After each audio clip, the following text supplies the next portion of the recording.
There was a time when Café Coffee Day was everywhere. For an entire generation of Indians, CCD was more than a cafe.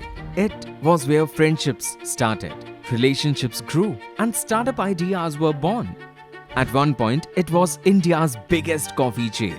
But what most people don't know is that this same empire almost collapsed under its own weight. Its founder died under immense pressure. The company was drowning in debt. And yet, somehow it survived. This is the story of Café Coffee Day. It started in 1996 when VJ Siddhartha opened the first CCD in Bengaluru. But Siddhartha was not just a coffee businessman. Before CCD, he was a stock market trader. In fact, he started with just 25 lakh rupees borrowed from his father and built his wealth through investments before entering coffee.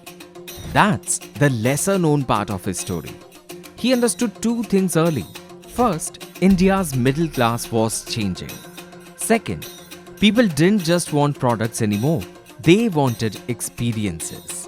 What made the business powerful was its model. Siddhartha already owned coffee plantations, which meant CCD controlled its supply chain from farm to cup.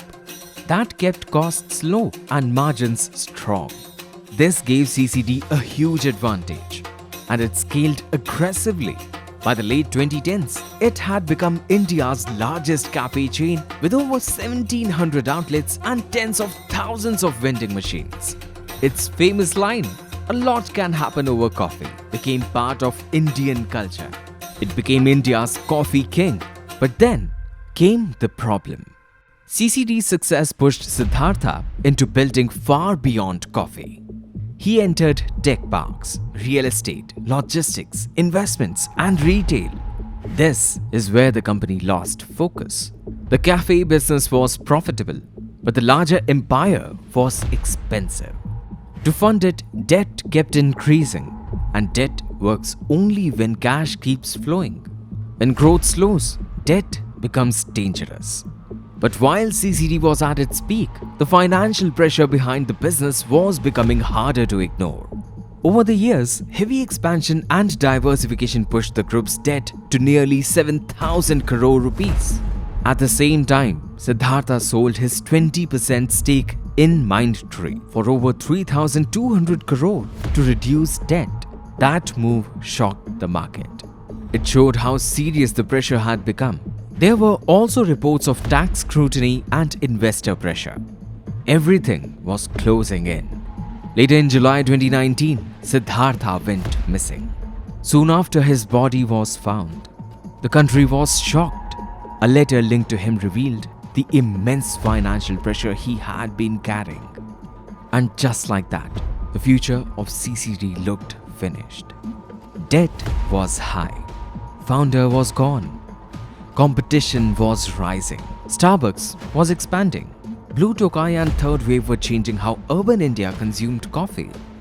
Consumers now wanted premium coffee, aesthetics, and experience. CCD suddenly looked old. That's when Malavika Hegde stepped in. She inherited a company in crisis. Not to grow it, but to save it. Her strategy was simple. Sell what's not core. Protect what still works. She sold Global Village Tech Park for around 2,700 crores, closed loss-making outlets, cut operational costs, focused on vending and core coffee business, and slowly the debt came down from around 7,000 crores to nearly 1,600 crores over the next few years. Yes, CCD became smaller. Today, it has around 460 cafes and over 55,000 vending machines. But it survived. And that's the real lesson. Growth builds brands, but focus builds strong businesses. CCD lost itself when it stopped being just a coffee company. And it survived when it went back to being one. That's why Café Coffee Day is not just a coffee story. It's one of India's biggest lessons in ambition, debt, and survival. So, what do you think? Did CCD fail because of bad business or because it tried to become too much?